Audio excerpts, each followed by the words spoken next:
we're looking at Paul's first letter to the Corinthians, and we kind of developed an image that reflects what Paul sees as important, because he deals with particular issues, because this is a church that he knows that's dividing into little groups and are doing things that are inappropriate.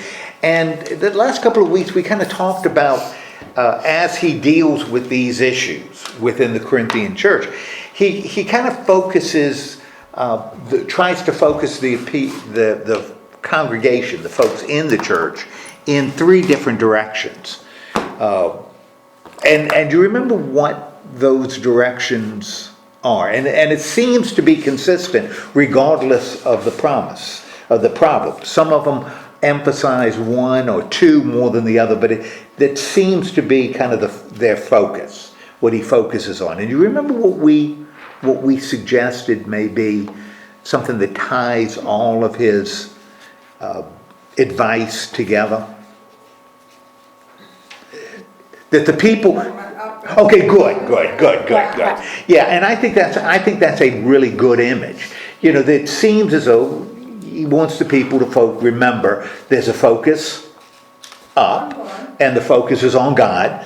Therefore, things that distract you from that focus are bad, and you want to deal with them and overcome them. So focus up, and then focus out and in. Out and in. And the focusing in involves the church. What's going on inside of the church, the divisiveness. And we talked about, following different leaders in the church and breaking into little sects and one judging the other. And we talked about, how the communion had sort of degenerated into a mess, where people were chowing down at the communion table and not leaving anything for others. And that wasn't an outward problem or an upward problem. That was really an inner problem, that the church is being broken. And then the out. And what is the focus out? Reaching other people. Okay, reaching other people. And yes, reaching other people. And part of reaching other people is how other people end up seeing you. And that seems to be the big issue, because he really doesn't talk too much about, well, you need to go out and you need to share and you need to, this is important to do. Instead, it's a lot of, understand, people are looking in your windows and they're looking at how you behave and they're looking at what you do. And if they look at you and say, geez Louise, this is not good, you're not going to have any appeal outside. And we've talked about some issues where the man is kind of living with his mother-in-law, or stepmother. You can't do that. That's against the law. You can't tolerate that, because you're being judged by the word. You can't take one another to civil court, because the world looks at that and says, well, why would I want to be in this community if they can't even solve their own problems? Why would I want to give up what I have and join them and then have to leave to solve my problem? That doesn't make any sense. So you can't, you got to think about how what you're doing is impacting the world around you. Now, all of that's important. And Ellen, I said what you were talking about with the bazaar, I think is really relevant, because what Paul is dealing with, and sometimes we miss this when we look at particularly Paul's letters, but really everything in the New Testament, it's all being written to people in a context. It's not written it wasn't written for all people, all places, all time. When Paul wrote this letter, I don't think he was thinking, people 2,000 years later are going to be reading this and going to be applying the words to their own situation. He's writing, as anybody who would write, to address concerns in the Corinthian church. We can be pretty sure of that, because when you look at the Corinthian letter compared to like the Galatian letter, man, we're talking about almost apples and oranges, because the problem in the Galatian churches are so different than the problem in the Corinthian church. We don't like that. Modern people, we don't like that. We don't want to look at context. We want to take the words and try to apply the words directly to our situation. And sometimes, they don't apply. But the meaning does, which means you have to sort of take a second step. You can't just say, well, he says it here, well, let's apply it here. You may not be able to do that, but you can take the meaning and apply it. And there the meaning becomes really, really important. Now, in some cases, I don't think that's necessary. What did we look at last week?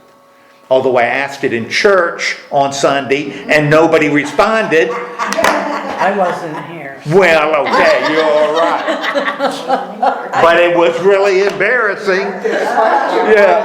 Oh, Lord have mercy. What were you looking for? I forget. I heard you ask the question. Well, I asked the question, And I'm looking. you were looking, and because you were looking at me, I said, and Alan, do you remember? Because you were staring at, and you went, oh, and then I asked Bev, because I figured Bev would know. She didn't Nope. know. No. And I didn't pipe up because I didn't know either. Yeah, Lord have mercy. There's nothing that makes a teacher feel better than People not remembering what he says, yes. I can't remember what I ate yesterday. Oh. I don't very often use the age thing, but I think that way. Well, And I don't. and it is hard when somebody says, "What did we talk about?" And you're kind of, even if you're not age challenged, you all of a sudden I'm on the spot, and I got to come up. So. Well, I sit in church sometimes and think, that was a really good sermon, and I can get home an hour later and not remember. Yeah. What did he say? Yeah, I knew it was a good sermon. Yeah.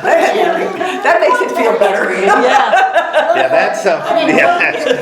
that's right. Makes people. Well, the worse than that though is when you've given a sermon, and you, yes, because ministers, we know we got a pretty good idea when a sermon is good and not. I mean, we're. That's our job. We're crafting stuff, so we know when it's a dog. Debbie, will ask, how did? Because she doesn't hear my sermon. She's with kids, and she'll say, "How did the sermon go?" And I'll say, "Oh, it's a C. This was a solid C." And she said, "Really?" Because most of the sermons I preach, I say are C's, sometimes C minuses, sometimes C. But C, and she said, "Well, that's awful hard." I said, "No, it isn't. C is average. Most of them are average. Most of the sermons are average, I think." and then you get one that really hits you. And then some are really bad. And of course, as I judge it, it's based on how it was written. Does it hold together? Does it thematically hold together? Are the points strong? Do I feel as though I presented it well? Now, it may not mean anything to the people listening, but from my perspective, I kind of get it. But so you do a sermon that's pretty. You think it's pretty good, yeah, pretty good. And a person leaves and says, good job. Good job. You did. I really liked what you said today, and I learned to just let that go. When somebody says, "I really appreciated what you said," thank you. Good. Let it go. You don't want to ask, "Oh, Well, exactly. what is it?" Because then they'll come up with something, and you're thinking, Did I say that? "Yeah, I don't remember even saying that," but it's something that they were thinking about, and so that's kind of harder when you thought you nailed it, and they said, "Yeah, I really like the way you laid out those people," and I think, "Oh, geez, that's not what I did. I sure didn't mean to do that." And then but you don't want to undermine it because they liked it, and you don't want to jeopardize that. Yeah, when you said, like I said, you're in, you're up, and you're out, or how's that? Yeah, up, up and out. Yeah, well, sometimes you are the only Bible people see. You know what I mean? Right. The way you. Yes. And I'll tell you, John Calvin, and we pause. John Calvin. Okay. That's what he talked about the word read, the word proclaimed. and that the word proclaimed becomes the word of God in the same process through Spirit.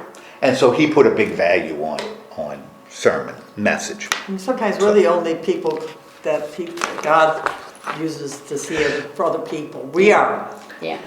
in daily life. I think you were talking Sure. about that earlier with Paul. Right. But the context of a sermon is important too, and that's getting back to what we were saying. The context in this letter is important. Now, the reason I mention it is we're entering a chapter that has a lot to do with context. And I think we are making an enormous mistake. We're making an enormous mistake if we assume that this Paul is writing for all people, all time, everywhere. For one, he doesn't talk about tongues anywhere else in his letter. Alludes to it in 1 Thessalonians, but it's not a big deal in his other letters, which tells me that it was a big deal in the Corinthian church, but wasn't even practiced in the Galatian church. And so he wasn't going to bring it up. It's something that is grounded in context. Now, so we want to keep that in mind. That when he says he says 2 or 3 should say speak in tongues during a service. So how can we integrate that into our services? Well, maybe the context was you had 15 or 20 wanting to share their tongues. And he says you got to limit it to 2 or 3. As opposed to, well, we don't have anybody. I guess we're going to have to find somebody to speak in tongues. We're misreading it. We're reading it out of context. The other thing we can do, and then we're going to try to do it, nearing the end, depending on how long it takes to get through it, is what would be a comparable issue in the church now to tongues? Because in most Presbyterian churches, speaking in tongues is not a burning issue, if it's an issue at all. And you know what? It probably shouldn't be an issue. So you can spend a lot of energy talking about tongues when it is a non-issue for us.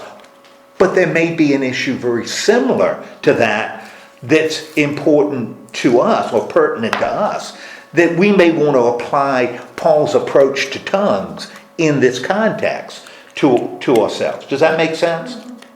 Okay, so that's what we're going to try to do. But we are going to go through it because we need to get that kind of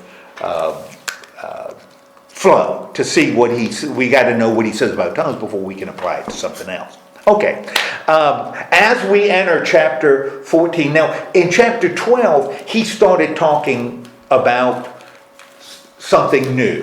He spent a lot of time talking about food offered to idols. A lot of time, chapter after chapter, about whether we should do that or not, with a lot of nuances. And then in chapter 12, he started something kind of new. And what did he begin in chapter 12? Still dealing with a Corinthian issue. What does he talk about in chapter 12? About how all parts of the church are important. Okay, he talks about how all parts of the church are important, right? And why are they all important? Because they all go together and help do different Okay, things. they kind of work together, like the body. If we want to talk about the up, in, out, they all kind of work together. And what do all those things that have been brought together in the church, what do they all have in common? God. Tell me more. Okay, good. We got the Spirit, because he talks about the Spirit inspiring them all. That they're all spiritual gifts that have been given, and some are more praised than others, and some are more popular, and some people really want to have, and others are kind of embarrassing, but they're all necessary for the body to function. And in that list, he includes prophecy, which he puts as first. And then he includes tongues in his little list that he puts last of the list that he offers. And then in chapter 13, we kind of went into something that's related because it's in the middle of this discussion, but seems to sort of be independent a little bit. And what did we talk about in chapter 13? Love. I mean, that's one that I think you could take and apply it anywhere, all over the place. Not just in. I think that's applicable in all contexts. I think because about love, all the other gifts are fruitless. Yeah, Absolutely. They're meaningless. They're fruitless, yeah. In fact, everything is meaningless if you don't have love, because that's what he says at the end. Now there's faith, hope, love. Boom, those three. That's what we got. Faith, hope, and love. But greatest of these is love, because the other two kind of go first. Once you know, you don't need to have faith anymore. Faith goes once knowledge is complete. You don't have to trust, because you know. Once knowledge is complete, you don't have to hope, because you know. Knowledge pushes out both faith and love, but it doesn't, both faith and hope, but it doesn't push out love. Love is still that decision that has to be made, regardless of how much you know. Okay, so he does this, and bang, when we're in 14, he goes back to what? Tongues. Okay, now he goes back to spiritual gifts, which he was talking about in chapter 12, and in particular, what two spiritual gifts does he go to? Prophecy and Tongues. and tongues. And when we see prophecy, we've talked about it here before, sometimes we miss what prophecy means, because we see prophets as people who predict the future. A prophet is somebody who predicts. What is meant by prophecy here? And in fact, prophecy in the Old Testament, same thing. It's the same concept. What is prophecy? It's to edify God. Yeah, it's You exhort, and it's to bring comfort to people, not to say the world's coming to an end in 2000 something. Right. Prophecy is, it can be related to the future. Because what you're doing is a prophet looks at what's happening now and draws implications. That's what a prophet does. Looks at the world, looks at your actions, looks at, the context, again, situations, and say, if you do this, I think this is going to happen. They're drawing implications. In other words, a prophet is sort of like an advisor, like politicians, presidents, kings have advisors that say, Your Majesty, if you keep doing this, bad things are going to happen. You got to change course. And that's what prophets would do. And in the Old Testament, they had schools of prophecy. You went to school to learn how to be a prophet. We think, oh no, prophets are always called by God. Well, some are, called by God. But there were a lot of prophets that were running around that went to school to be educated to be prophets. And that was their job. Kings hired them. And we know that because you look at the book of Jeremiah, the king is surrounded by prophets. Zedekiah has all kinds of prophets around him.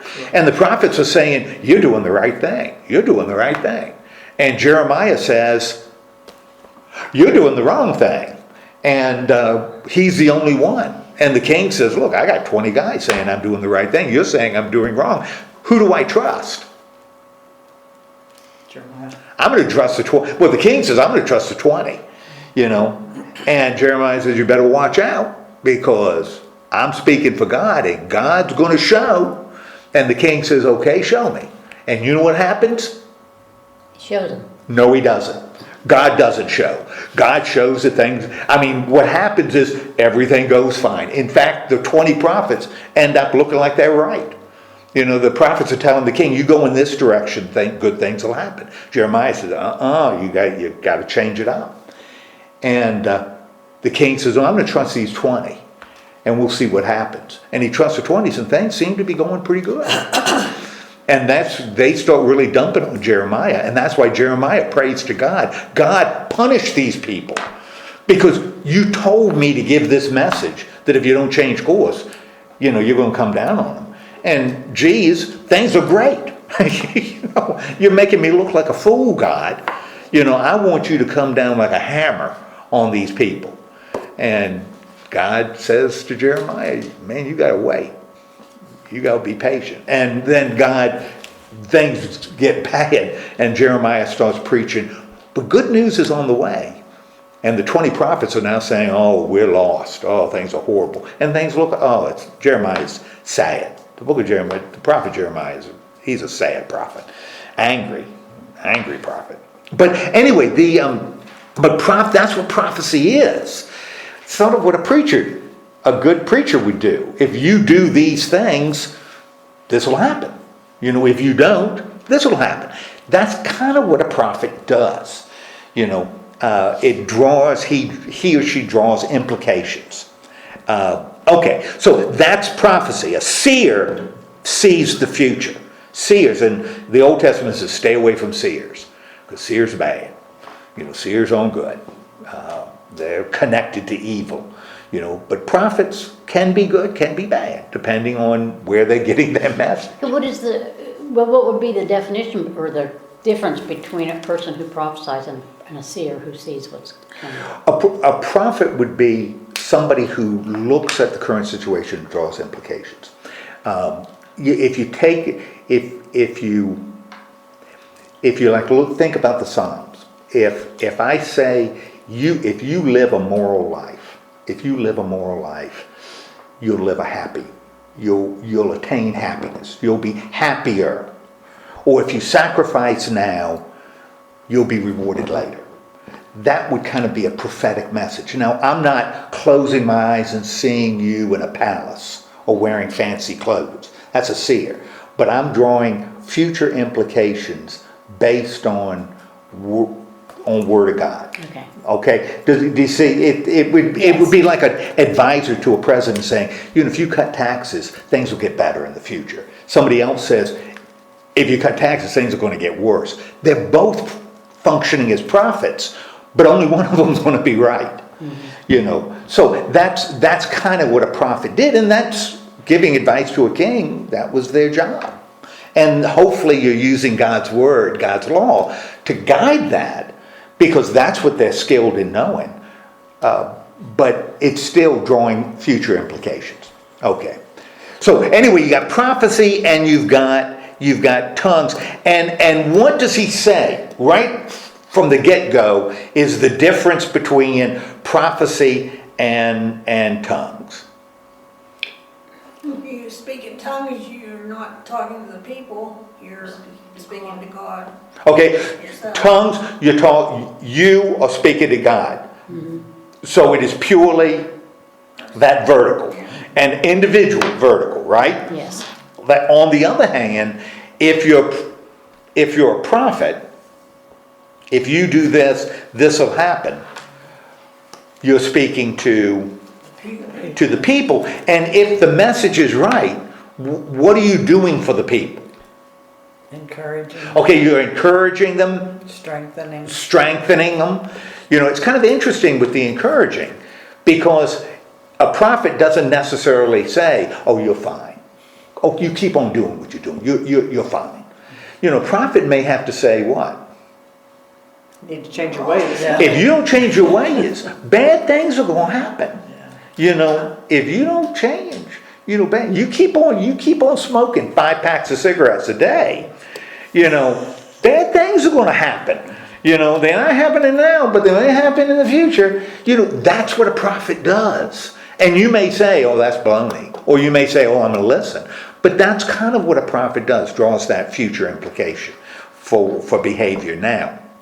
Okay, so it may be encouraging, it may also be challenging. That's why not everybody likes prophets, because sometimes prophets step on toes, and people don't like their toes stepped on. Prophets sometimes have to say, you got to change, and nobody wants to change. Nobody wants to change. Okay, so anyway, but the prophets, that's why they encourage, but they also build up. They make the whole body stronger. But in terms of tongues, who's the only one built up? By tongues. The person who's speaking in tongues. But that's important, because at least somebody is built up. So this isn't a false gift, right? This is something that he seems to value. And now he's established that. That's really the only point he wants to make in this chapter. But he is going to explain it to death. That's what I thought. I thought, how washing this Corinthians down, or is this real important, or to them, or he went over and over and over. Well, were the Corinthians dumb? I don't know that they were dumb. no dumber than any other group. Was it important to the Corinthians? Was tongues important to the Corinthians? It sounds like it. Must have been. Because remember, we're talking about a time when this is being written on the skin of reeds, for crying out loud. He's spending a lot of time talking about tongues. If tongues weren't important to the Corinthians, he wouldn't have mentioned it. He doesn't mention it to the Galatians. He doesn't mention it to the Philippians. It's not mentioned in the Ephesian letters or the Colossian. So it's not like it's an issue across the board. He spends a lot of time in the Corinthian church. So it must have been really important. And another that I don't think you mentioned, Judy, of the two, this is Paul. This is who Paul is. And I've said it before. Paul is a plotter. Every I is crossed, every I is dotted, every T is crossed. He goes through points really slow. He explains them to stupid death until at the end you're saying, please help me, Lord. Get me out of this chapter. And that's why with Paul, and this is just advice in reading anything written by Paul, look at what he says at the beginning, because that's his point. And then he's going to explain it to death. But don't get in the weeds. Sometimes we get, and I get into that, you get into the weeds of his explanation and you think he's making new points, and he's not. He's just explaining to death the point that he made. And this is the point. Prophecy helps the community build up. Builds up the community. Tongues builds up the person who's speaking. I think this is probably what was happening in Corinthian church, that the people with tongues thought, wow, they're special and they're wonderful, so they like that. They like that. And so Paul said, yeah, that's all well and good, but enough you interpret it, it goes nowhere. That's why he says, pursue the love, desire spiritual gifts, but prophesy to edify the church, to bring it together. Speaking in tongues is just, that's great for me and God just to have that conversation, but it doesn't do anybody else any good unless it's interpreted. Why, which begs the question, why would, and maybe helps us apply, Helen, I'm going back to what you said. Why would people in the Corinthian church think that tongues is so stupid important? What does that tell you about the congregation? Maybe that's bad. What does that tell you about the congregation if they think tongues is really important? Is it because they think the Spirit is speaking? Okay, good. Okay, which tells you what about the Corinthians? If that's true, that the Spirit is speaking through tongues, what does it tell you about the Corinthian church?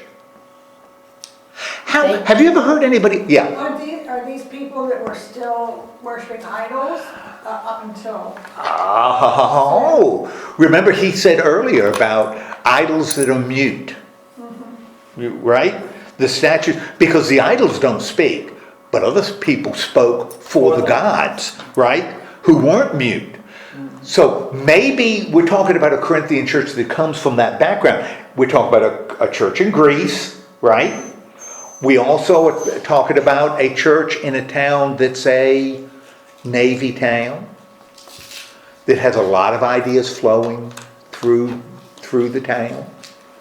We also are talking about a town that has Aphrodite as the goddess who protects Corinth.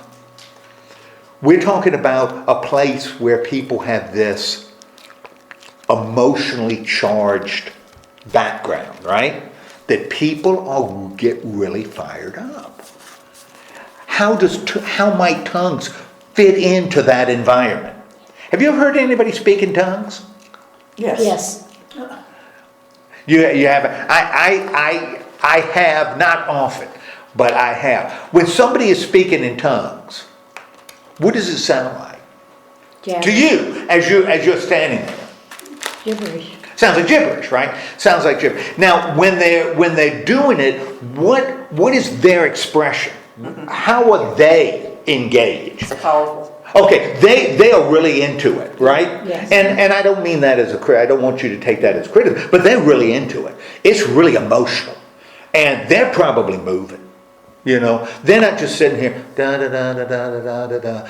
I mean, they're up. And they got hands up, and they're waving, and they are really engaged. They are having an experience that at least involves emotion and feeling, right? Yes. Why would the Corinthians view tongues as such a great and Because they're important having a gift? direct encounter with God, whether it's an idol or God. They're having that, and so they have an importance put on them. Which means that's what they're used to. Correct. That's what they're used to. That's what they're used to as part of their worship. And they're in this emotionally charged place where that's the way they worship.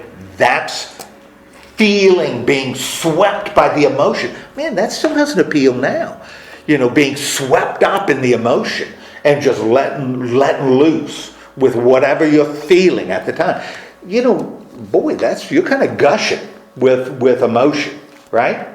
So it really has, in the context, it makes a lot of sense. It's interesting when you look at the Galatian church, and this is like on the other end of the spectrum because of the church. If tongues is the big issue in the Corinthian church, everybody should speak in tongues. Everybody wants to speak in tongues. What is the big issue in the Galatian church? Circumcision. That's the big issue there because everybody wants to follow the rules. Be good Jews. Follow the rules. And so, man, he doesn't need to tell the Galatians about, calm down, you're speaking in tongues. Because that's circumcising everybody in sight. He doesn't have to say to the Corinthians, don't be so fixed to rules. Because they're just running amok. They're just going crazy. So it's the context that becomes really, really important to understand the meaning. Okay, so the point is, prophecy for Paul is preferable to tongues. And he even says, I wish everybody in here would be prophets. Because wouldn't that be nice?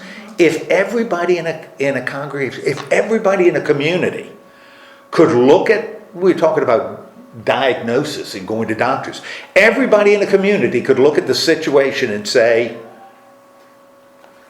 maybe we need to change. Or, maybe we need to stay the course. If everybody had that kind of insight, what a wonderful place it would be. We were all on the same page. But not everybody, do you think, when somebody is talking in tongues, for instance, not everybody is going to be able to, even if they speak in tongues, does it mean that they understand what the other person is saying or not? Well, see, and this, now, thank you. And Shelley, this is exactly why Paul isn't going to leave it there. Because he knows somebody in that church is going to ask. There's going to be a Shelley in the Corinthian church that's going to ask, well, if people speak in tongues, then can somebody know what they're saying? Is that a possibility? So Paul's going to have to do what? He's going to have to answer that question, which he does. Which he does. Okay, so better to speak in tongues. Now, as we kind of go through this chapter, and now I'm hovering around verse 6 because there's a little break. He's starting to explain the point he's making. Now, what point does he make in verse 6 that is the same as he's already said? Yeah, but good will. But he's doing it from a different angle. Because in verse 6 he talks about himself. Now I've said this, let me explain it. What if I did this? So he's just reinforcing the point that he made. I know, Ellen, you told me once Paul can get really confusing, can be really challenging. This is why. Because he's made this, and now he's going to explain it. And he's going to explain it from different angles. And he's, right now, well, think about it in terms of me. If I came and spoke in tongues, and what does he say about that? What good will I be to you? Okay? What good would it be? And then he uses an analogy that may be helpful, but may be really confusing. Okay? So I'm using myself as an example. What good would it be if I came and just spoke in different languages? You know, one of the things that I'll say and I may have said it to somebody in this room. When you start telling me something I don't understand, usually it involves mechanics. When people are telling me about why my car doesn't work, or something technical, because I'm not a technical person, or even scientific. You know, I'll say to them, you know, you've just started to speak to me in Portuguese. And they'll say, oh, do you know Portuguese? And I say, no. And that's the problem. You're now speaking in a language I don't understand. I don't understand what you're saying to me when you're talking to me about the computer. You've lost me. I have absolutely no idea. But since I'm a man, I'll nod. Yeah. You know, because I don't want to admit, that I don't understand. So I'll nod and then tell Debbie later, I got no idea. Would you call? Because she'll ask. Yeah. Would you explain that? But not me. No, would you call the accountant? Anyway, that's what he said. If I came and started talking to you in a language you don't understand, it's not going to do you any good. What are you doing? Right. Then he uses an analogy because he's got to explain it to death, right? Then he talks about Inanimate things. What does he use? And I don't want to laugh. I'm not laughing at Paul. I'm just laughing at the detail he goes into. Yeah. He talks about musical instruments, right? Yes. What the heck what's his point about musical instruments? Well, if they didn't have a note that you could play, you wouldn't know what they were playing. You wouldn't understand. Right. You're not going to appreciate music if you can't understand, if you don't hear the notes. Which I can identify because my hearing isn't great. If I don't hear the notes, I can't appreciate the quality of the music. But you look at that and you say, what the heck is he talking about with music? Well, he's talking about tongues. Yes. It's the same point. Okay, therefore, if you're going to have somebody talking in tongues, what do you need? What do you need for it to be of any use at all? Somebody to interpret. You got to have somebody to interpret. Now understand, he's still explaining. Prophecy first, tongues second. But somebody in the room is going to say, well, Paul, are you saying we shouldn't speak in tongues? No. Speaking in tongues is fine, but what? But you have to explain it. But you gotta have, if it's gonna help anybody other than you gotta have somebody explain it, right? Because if you don't have somebody to explain it, then tongues only do what? Just Makes no sense. make a noise. Yeah, it don't make sense to you. If I'm speaking in tongues, do I feel good? Now, and we're talking about legitimate. Yeah, I remember in the 80s, tongues was a big deal. That was a charismatic movement, big deal. Y'all remember that, because y'all were hanging around the church then. That was the thing in all churches. Charismatic, got to speak in tongues. And you could go to seminars and they teach you how to speak in tongues. Well, that's the dumbest thing I've ever heard. Because, teaching somebody how to speak in tongues is ridiculous. That's not tongues. That's not tongues. Tongues is this ecstatic language. Oh, and by the way, just to file away, the tongues here is glossolalia. That's what it's called. Glossolalia. Glossolalia. Glossary, has to do with words. It's a Greek word, glossolalia. That's speaking in unknown languages.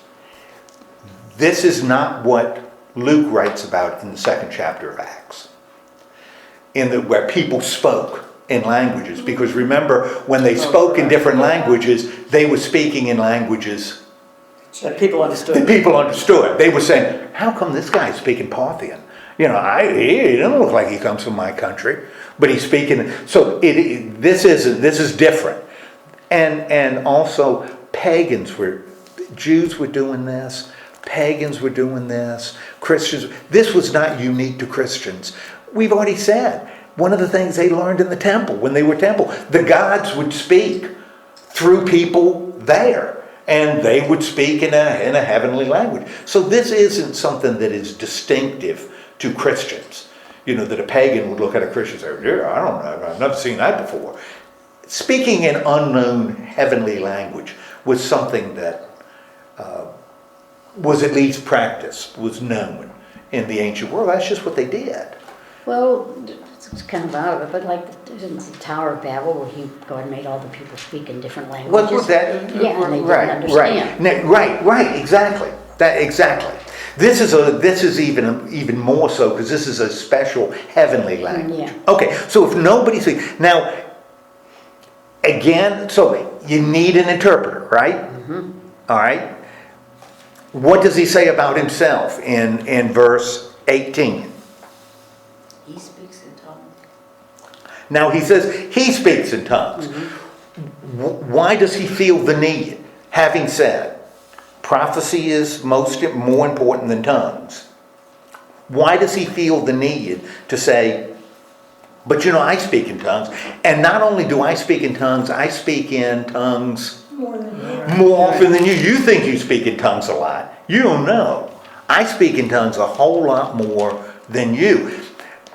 What does it appear as though Paul values that? The fact Yes, that he yes. speaks in tongues. Sure does. But But most powerful word in the English language, most powerful word in every language. You know, but what? But he'd rather speak 5 intelligible words rather than speak. Where did I get that? Rather speak 5 intelligible words to instruct others than 10,000 words in tongue. Okay. And so his point is, he's saying, I speak in tongues, it's something I value. Why would he value it? Why would he value speaking in tongues? he must feel closer to God. Yeah, it's a connection with God. Mm-hmm. You know, he is speaking in a heavenly language. He feels connected to God when he's speaking in tongues. So it has value to him, but We don't understand. nobody around him understands. Therefore, it's better if he spoke in languages that they understood than to speak in a language that is directed solely at God, right? Okay, so, boom. All of this is doing what? What is he doing? Prophecy is better than tongues. Yeah. Value prophecy and not tongues. All of this is supporting that, right? And he continues to support it in maybe one of the more bizarre little couple of verses. In verse 20, when he says, brothers and sisters, what does he say? And a person might read this and say, oh, he's jumping. This is something entirely different. But it isn't. What's he saying in verse 20? Stop thinking like children in regard to the evil. Right, and then he says, But in your own regard, or thinking like adults, but in your thinking be adults. okay, and then he does what? In 21. Gives a little jiggle. He gives a little quote, right? Yeah. And what is he quoting? Through men of strange tongues and through the lips He's of quoting vipers. something from the law, something Yeah. from the Old Testament. In fact, he's kind of alluding to a passage in Isaiah 28. And if your Bible has a little note at the bottom. Mm-hmm. And what is Isaiah? And if you look up Isaiah 28, 11 through 12, you'll look at it and you say, gee, I don't see how this has to do with it. Well, it does, or at least it does in Paul's mind, because this is another reason why tongues shouldn't be held as important to you. If you look at the context in 28 of Isaiah, Judah is being threatened by the king of Assyria. And this is a message to the king of Judah. That the Jew And what Isaiah is saying in that little passage is that God has been speaking to you and you're not listening, and so God is going to speak to you through the Assyrians. God is communicating his message through the Assyrians. In other words, tongues in this foreign tongue was used for judgment, was used to announce evil. So here's another reason why tongues should not be all that important, because in the Old Testament it was used to communicate judgment and evil. Now we read that and say, I don't care. And that's okay. Because all he's doing is trying to support the thesis, tongues are less important than prophecy. You know, this is just to support that. This is not something new. He's just supporting the point he's already made. And he doesn't elaborate on it. He just kind of drops it in. Okay. And now he goes to another thing. Tongues and we've already kind of talked about it, verse 22. Tongues are not a sign for believers, but for unbelievers. Tongue is not a sign for, which becomes kind of interesting. Tongues is a sign, not a sign for believers, but unbelievers. Now, why would tongues not be a sign for believers? Because you can believe without having the gift of tongues. Okay, good. You can believe without speaking in tongues. What else has he already said about tongues? Why wouldn't a church say on its form to call a minister, tongues is first? I want somebody who speaks in unknown languages. Now, I wouldn't. Because you wouldn't be able to. You wouldn't be able to understand them. He's already said that. You know, tongues aren't for believers because somebody who speaks in tongues isn't understood by believers. Doesn't build believers up. It doesn't help the community. If we look at up, out, and in, it doesn't help the in at all. Speaking in tongues. None. Zero. Nada. You may tolerate it, but it's not helping you. When I was in Weirton, there's in Roman Catholic Church, finding priests are more challenging than it used to be. So finding a priest is kind of hard in small communities because there aren't as many. And often smaller communities end up getting priests from other countries. And they had a priest in Weirton from the Philippines. Good guy. Well, he was okay. I don't want to say he's okay. Once I said I'd like to help. He made us a little speech. We had a little community thing, and I really liked what he said. And I remember coming up to him, and I'd been there for about 10 years. And I said, I really liked, and he'd been there a few months. I said, I really like what you said. Maybe you and I can get together and we can work on this, because I think this would be great for this community. And he says, what do you mean? Why? What are you talking about? He kind of blew me off, and so that's okay, but I wasn't going to call him on the phone later, No, it was worse than that. He said, "What did I say?" And I thought, "Geez, you don't even know what you said," and it really moved me, sort of like I was talking about earlier. You give a sermon and it doesn't. So, but he didn't speak English; was like his fourth language, and yeah, he really struggled with English, really struggled. Well, the parish was not all that excited, especially younger people. Older people kind of handled it because they were used to Latin masses. But younger people were not excited about having a priest that they couldn't understand and couldn't understand them. And that's what he's saying about tongues. If you can't, it's not doing any good inside.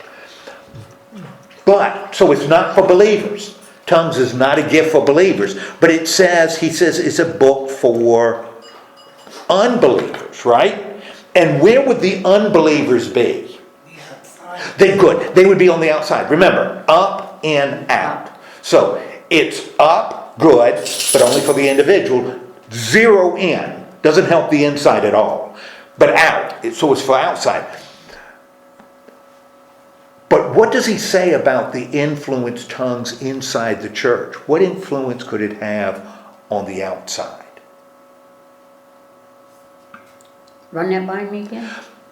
He says tongues do no good without interpretation. Really don't build up the church. Don't really. But it does have an impact outside the church. On the outside. What influence can tongues have on the outside?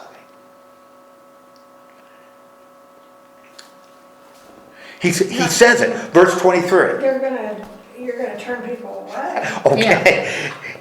He says, They're not gonna understand. So you're crazy. they're going to think you're crazy. If they walk by and they hear everybody speaking in strange languages, the people outside the church are going to think, what? You're nuts. You are crazy. You are crazy. This is a group of crazy people, right? Yep. Therefore, it doesn't do anything inside, but outside it could turn them away. Very few people are going to go through the door and say, yeah, I'd like to be a part of this. You know, where everybody's speaking in different languages. I remember when I was in seminary, a guy asked me to go to this church, and he was a member of this church. I don't know how I knew him. He wasn't in seminary, but I knew him somehow.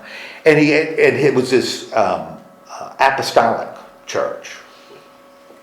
And I went, and I said, when should I be there? Because I was going to meet him at the church. He said, well, we'll get together, because I'm a good Presbyterian.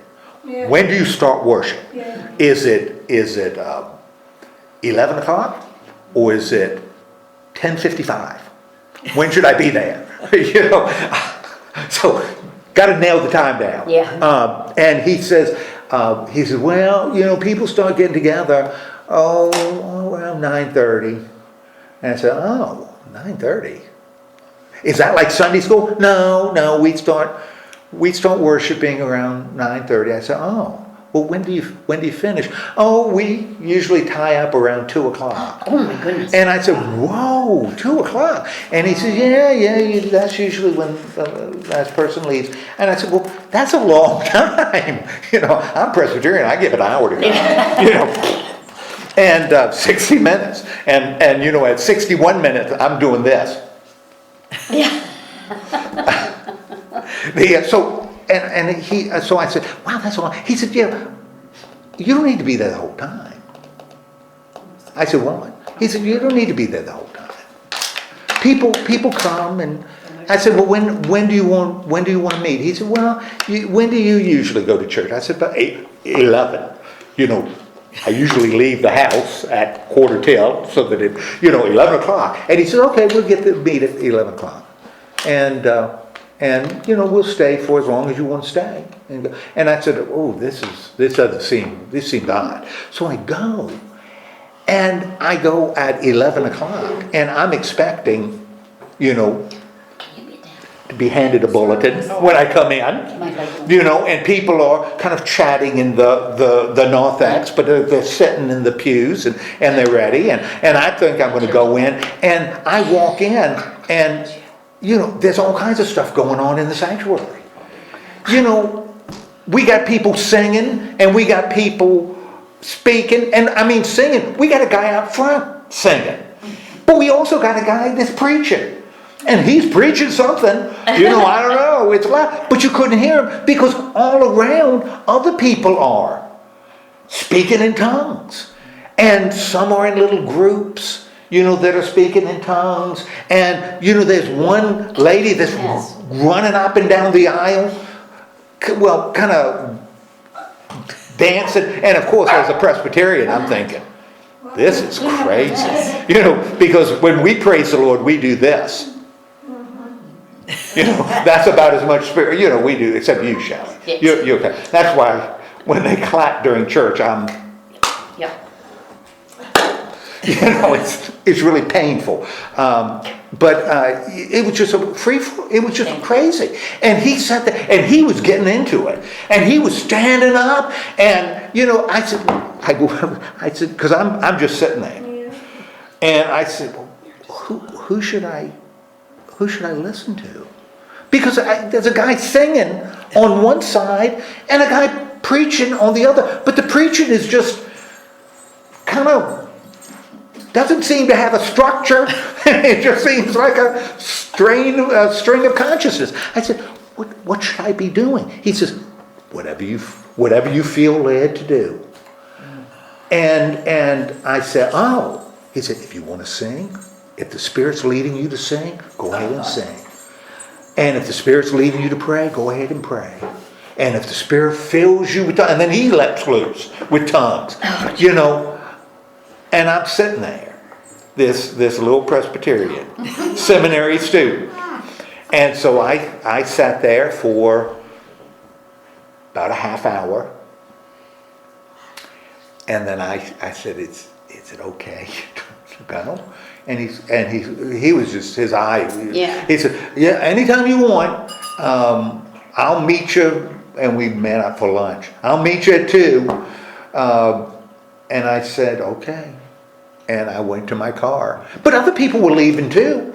So I wasn't by myself. There were other people coming, and some people coming in and go. No, not a whole lot, because it was a small. We only talked about 20 people. So confusing.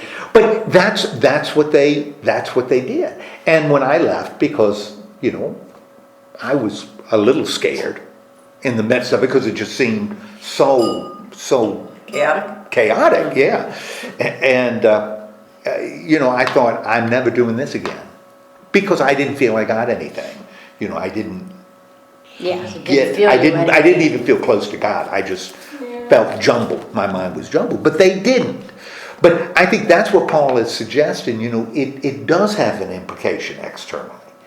And it may end up damaging your witness in the world, particularly in a context where people are used to going to temple and having folks speak for the gods.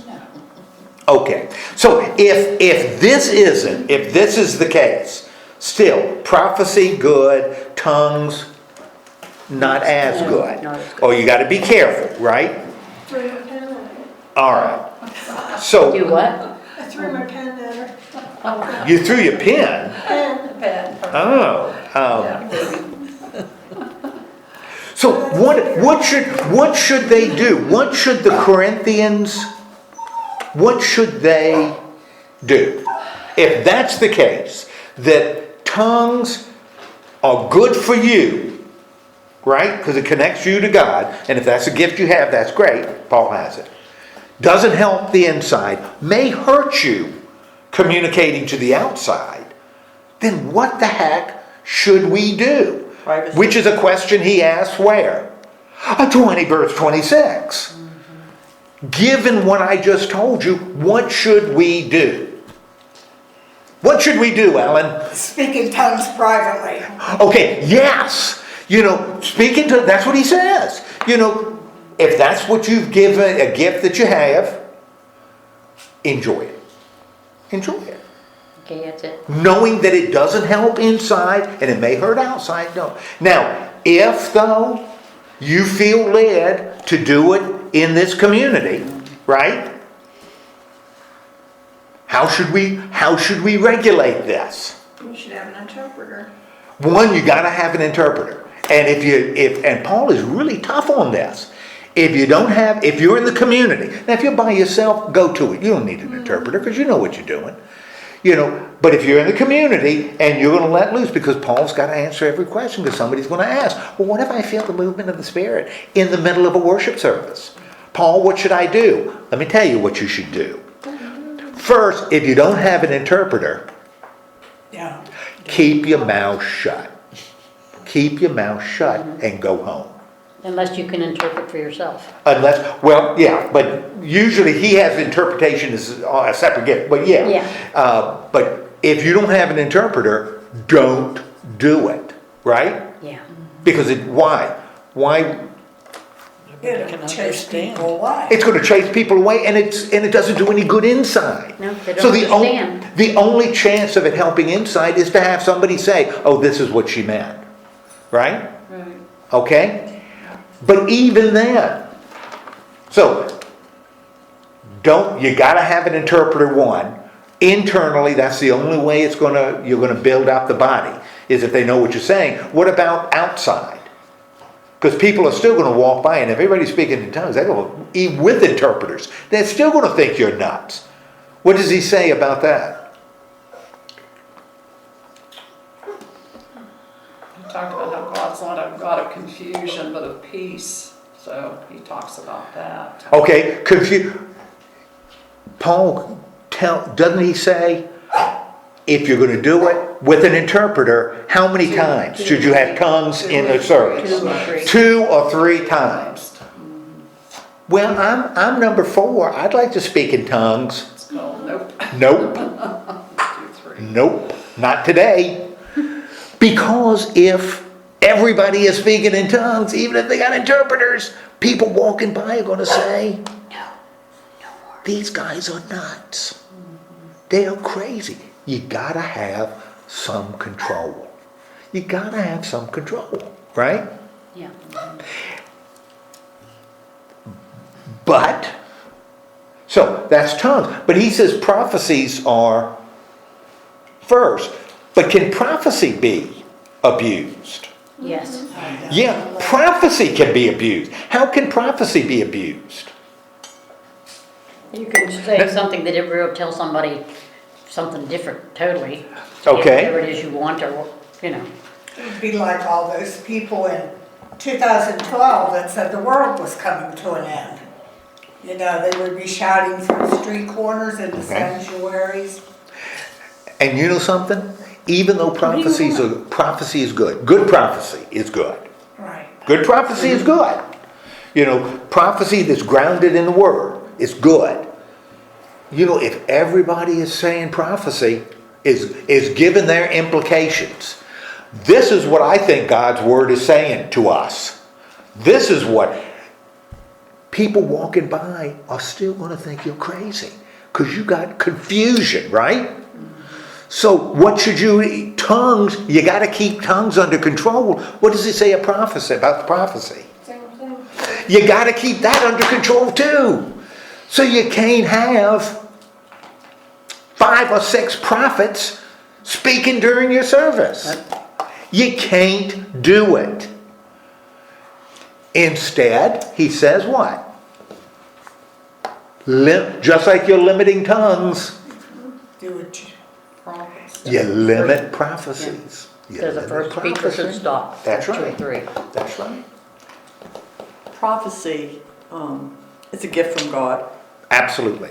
Absolutely. That's what Paul said. Yeah, it's a gift from God. So, I mean, if you have 20 prophets, God never had 20 prophets at one time prophesying at the same time in the same room. A prophet is chosen by God to be a prophet. I'm thinking all these other prophets are self-made. Through knowledge, through whatever they think they know, they're self-made gods, and what I'm saying is true. The only truth is from the true prophet, which is from God. And so I think Paul's saying, you know, we've got all these many prophets, and I'm thinking, it's confusing, and then God is not an author of confusion. Yeah, and I think that's the point. Okay. You know, I think you're right. The point is you're creating confusion, right? You know, even if prophecy is better than tongues, it still can create a lot of confusion. You know, even if it's all right. If you've got 10 people saying things that are right but are scattered, you're going to leave being really, really confused.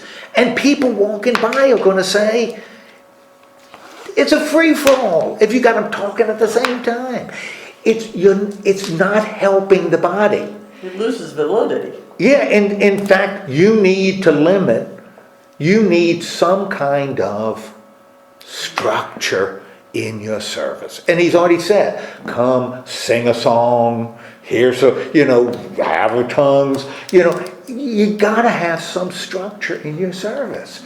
Because without structure, internally you're not gonna grow, externally you're gonna push people away.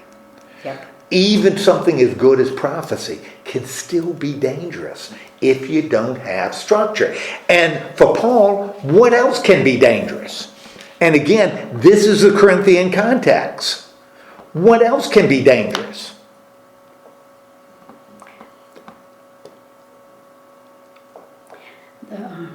In verse 33 and 34. Women can be dangerous. Women can be dangerous. Now that's a truth.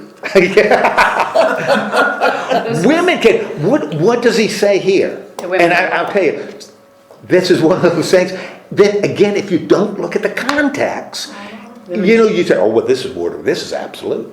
No, you gotta look Women at should be context. quiet. This is why a lot of churches don't believe in women pastors. That's- They quote this and they say, this is it, this is the law, this is what was said, Paul said it, this is it. That's right. In this I context. have relatives that believe Yeah, oh, absolutely. In this context, and when he says about women staying quiet, what's he talking about? Why is he saying women stay quiet?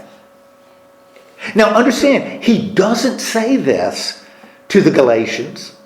He doesn't say this to the Philippians. He doesn't say this to the Ephesians or the Colossians. If this is a big deal, he would have said it to everybody. But he doesn't say it to the Thessalonians. But he does say it to the Corinthians.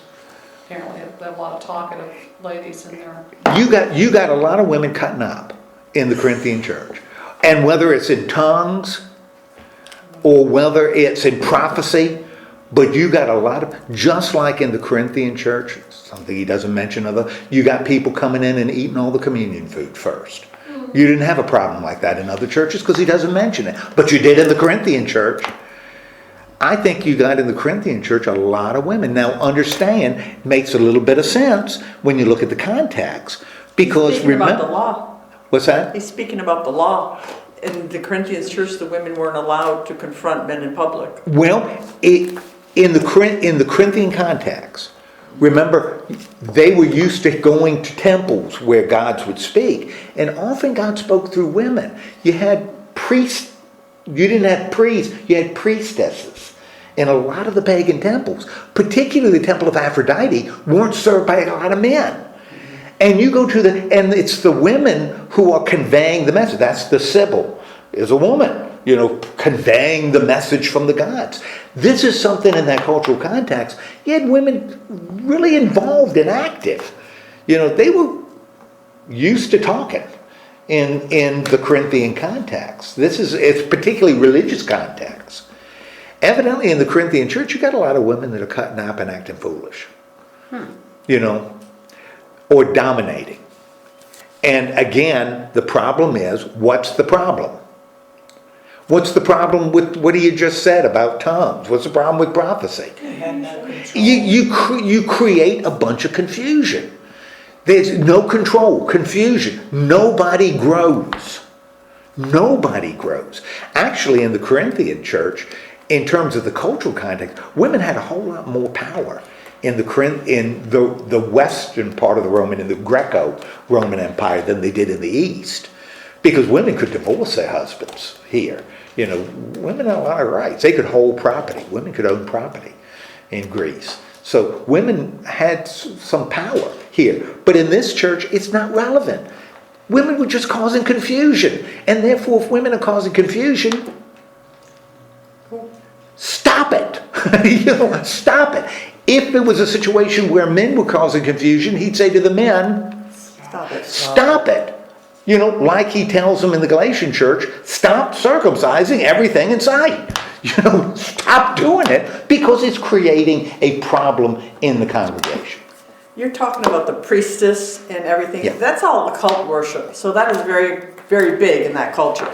So you've got that religion, cult, going on. And then you've got the Christian that Paul is trying to get the Corinthian church.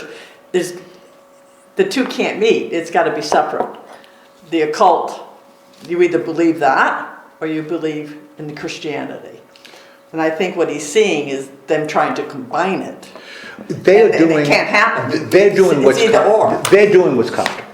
They're doing what's comfortable. And that may be that what the Corinthians are doing. That may be something we can take away a little bit. One of the things with priestesses, the reason women ended up, and that was true in the East too. Judaism was different. Priestesses, women priestesses in temples, become really important in civilizations that have an economy grounded in agriculture. agriculture. Why would women play a big role in religions that center on agriculture?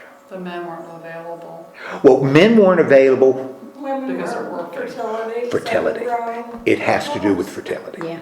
And you want the soil fertile. Fertile. You want the soil fertile. And so you have female-oriented worship. Because you're appealing to the gods to make the soil fertile. The God of Israel, and this is why you have all this tension when the people of Israel settle in the land. That's when they're attracted to other gods. The God of Israel is what kind of God? What kind of economy do the ancient Jews have? Like in Genesis, and even like in the wilderness, what were they? They were shepherds. They were shepherds. Yeah. And for shepherd, you don't want a God to make the soil fertile, because you're not staying there. You're looking at a God to do what? Lead. You want a God to lead you, right? Mm-hmm. You want a God to protect you on those journeys. And so their focus is on far more on a male, masculine God. Fertility isn't nearly as important when you're being led to still waters than having the fields grow. And that's going to be the tension within Judaism when they settle in the land. Because the people, those farmers, don't want a God that's going to lead them. When they're settled, when you got a farm, the last God you want is the one that's going to lead you to still waters. I got a farm. I don't want a God leading me to another farm. I want a God to do what? Take care of this one. That's right. Make this soil fertile. I don't care if he's going to lead me to green pastures. I'm planting wheat. That's irrelevant. That's the tension that's going to arise in ancient Judaism between the fertility cults and the God that leads. The Abrahamic God, the God of shepherds, the gods of flocks, the God of nomads that leads you around. That's going to be the tension. So, Elaine, you're right. Here, we're talking about an agricultural civilization that really is resting on, the importance of fertility. So what is the bottom line in this? What becomes the bottom line as he ties all of this up? It's telling you everything should be done in order. Okay. Things should be more orderly. Set your part on proclaiming God's message. Anyone who claims to be a prophet or to have spiritual power must acknowledge that I am writing to you as a command of God. Anyone who does not recognize this is not to be recognized. So, my friends, be eager to prophesy and do not forbid speaking in tongues. But all things should be done decently and in order. And if he had skipped all that other stuff in between, that's his point. That's his point. That's it. Took him forever to get there. It took him forever. Thank you, Shelley. You're welcome. You are 100% right. It took him because he was anticipating all the questions that He people beat made. it to death. Yeah. That's exactly right. He beat it. And I'll tell you something. That's interesting. I hadn't really thought much about it. That may have been why in the Corinthian church, you had some people that were following Apollos. Because Paul is kind of a plotter. And you get Paul and you're saying, I need somebody just to tell me, that's a little more eloquent in doing and expressing ideas. And maybe Apollos was. Maybe Apollos was really eloquent in how he could sort of encapsulate the faith rather than this kind of plodding through. Now, the question then that we have, we're not dealing with tongues, but there are things that I think we kind of deal with in the modern church. In particular, how what we do helps us on the inside and what it does, how it communicates The outside. on the outside. And sometimes we might focus maybe too much attention on what we like or find edifying inside, and we kind of completely forget that we're also supposed to be communicating outside. In other words, when people walk by our building, like at worship, and hear what we're doing, do they feel, gosh, I'd like to come in and hear that. I'd like to be a part of that. Or do they hear, I don't want to do that. I'm not interested in that. It's something to file away. And, what we do with it is going to be up to us. But it's the same kind of thing. It may not be, I don't see Presbyterians going nuts, but I do see us doing certain things. I see me doing certain things that have very little appeal outside these walls, that don't resonate with the world out there. And if we don't resonate with the world out there, we can't expect the world out there to wander in here. Not because of, and it's not because of the word. It's not because of grace and love. It's not because of it's not what we're saying, it's how we're saying it. And if how we're saying it isn't causing us to grow or isn't resonating in the world, then maybe we need to think about how we say it. I think it's why he says pursue love. I think Yeah. about our relationship with God here, between here, it's got to shine out there. Right. And so if we're, it's all about our relationship and how we walk it, how we talk it, Sure, how we live it. And that's why he says in the very beginning, pursue love. Everything else falls under that. I think you're right. All I gotta say. Yeah, I think you're right, and I think that's something that's really a challenge to the church, and I don't know that we'll address it. It's a challenge for all churches, because when we look at numbers, especially with younger people, and when I talk about just this, talk about all churches. The percentage, the total percentage is getting smaller and smaller and smaller. Some churches are getting really big. But they're getting big because they're moving people from one Christian church to another. They aren't getting big because people on the outside are coming, And it's something to think about, And I think that's kind of what he's dealing with. That may be our own tongue issue, or for the Galatian circumcision issue. How are we communicating with the world outside? Of course, I'm looking around this table. We're all roughly of the same generation. It's probably not going to be our issue, because we're not going to be here for the next 50 years. But it is going to be an issue that the church is going to have to face, and we may help establish it. Church, if you don't feel welcome in a church, you're not going to stay, you're not going to go. Absolutely. Well, we had a couple from here who went to that big one, went up towards the airport, whatever that one is. They were going there for a little bit, and the woman, there was a meal, and she was going to help them clean up and do this, and they told her, no, you can't, because you don't belong here, you're not a member. Well, that shocked her, she just was really, so they didn't go back, because, if she can't. Yeah, it's tough. I know that as I think about, and like I said, I'm coming to the end of my time in the church, because I'm old. So not as a member of the church, but in any kind of real leadership. We and right now is a sign that I'm getting old, because I lost my train of thought. That happens. Yeah. On to anybody. But it's something. I think it's something we have to. What's that? Welcome to the club. Good gracious. It's probably not going to be my problem to address, but it's something that church. But it always has. Paul was dealing with it in the Corinthian, and we will deal with it, and we'll be successful or not, but hopefully we will be.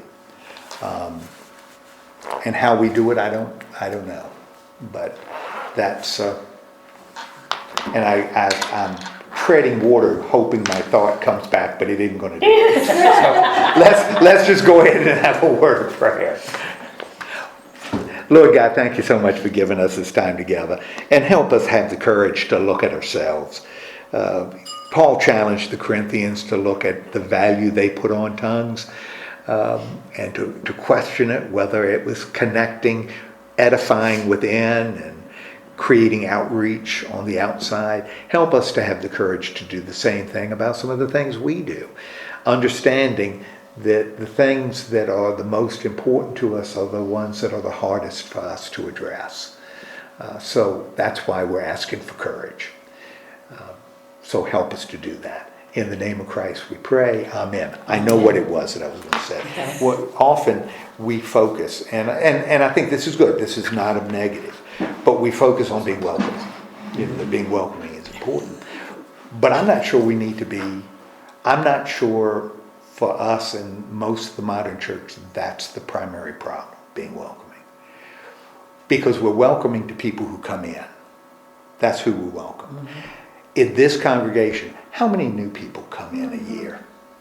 How many new people? Yeah, right. But yes, good. But how many new people? Yeah, how many new people come in? Not that many. Not that many. Now, I'm not saying welcoming isn't important, because I think it is. The question is, how do you get more people to come in? So that you can be welcoming.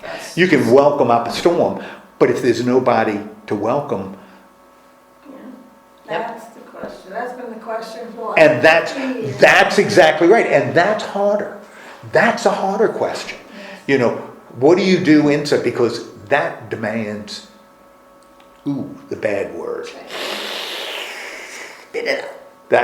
I hate to use the word. I don't, Go ahead and say it, we won't mind. Change, and change means you can't be comfortable, and we want to be comfortable, and I want to be comfortable, and I don't want people to tell me what to do, and I'd rather do what I've always done. I would like to share a word that my youngest grandson said to me, and he was in his first year of college, and he had a friend from high school pass away. She was a young girl, 6 years, she suffered with cancer, and she died. And so he came to Grandma. And he said, why? He's a young man. Why would God? And there hasn't been a whole lot of Christianity in his house. The only thing he's got is Grandma. But so he came and asked me why. And we had a lovely, that was a God open door conversation.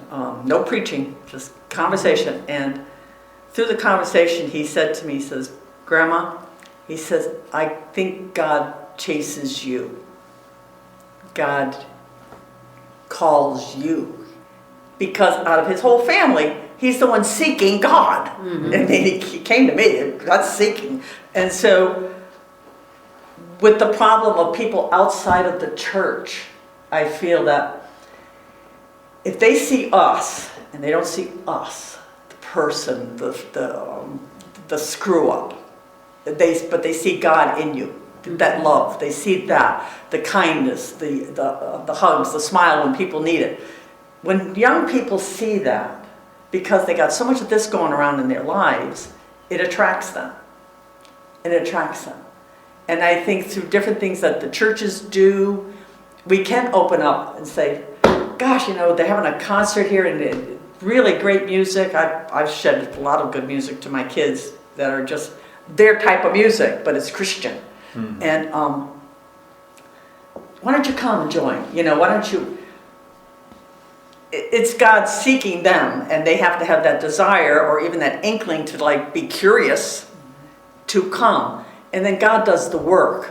We're just the tools that are out there that he can use. But it's very difficult because you're right, the world has kind of taken over with stuff, technology that just overtakes their minds. Yeah. So I think it's each and every one of our jobs. It's the seeds. You plant the seed. Well, God does the work. Absolutely. Even the smallest one. Don't ever think you're not important. It's so it is. I pray on that. I pray for the lost all the time because, wow, that's huge. Yeah, you have to save the lost. And you're right. We're older. I watched a little video, need the young and ones. I'm gonna let you go. If you want to go now, you can go, because we've already prayed. We finished. Yeah, we're just. We're finished. I watched a little documentary. I watch a lot of the little documentaries on YouTube. You know, hour little things. You know, because I love history, so I watch a lot of the history stuff. But I watched one last night, and I don't know why I got it, but it was about Christian movies. And it was done by, now I've seen some done by non-Christians, and they usually have harsh judgments about Christian movies. But this was done by a Christian, and he one of the things he said is that his problem with Christian movies is they're made for Christians. Christian movies are made for Christians. You know, is God dead? God is dead. You know, that there's a whole, like 5 of them that they made. He said, they're all made for Christians. You know, they're not made for non-Christians. They're made for Christians. And he says, they don't tell a story. They preach. You know, they're preaching at you. But it's not a story because they don't care about characters. It's a message that becomes important. And it's a message that Christians say, that's right. But people outside of Christianity say, what? You know, that it doesn't. And he says that's such a contrast to Jesus. Because Jesus told stories. And that's the way he communicated. And he said, Christian movies, he says, what we need to do, and he said, Hacksaw Ridge, he used that as he said, one of the best Christian movies he's ever seen. Yes. Because, and there was, he said the name Jesus was hardly mentioned in the whole movie, but it was profoundly Christian because he was a guy whose Christian belief moved him to do what he did. Yes. He said he didn't have to preach a sermon. You know, about why he's doing it. It was there. He said Christians need to reclaim story because that's what Jesus did. And I found that really, really interesting. So thank you, ladies. Thank you. Next week we'll look at resurrection. Paul's saying on the resurrection.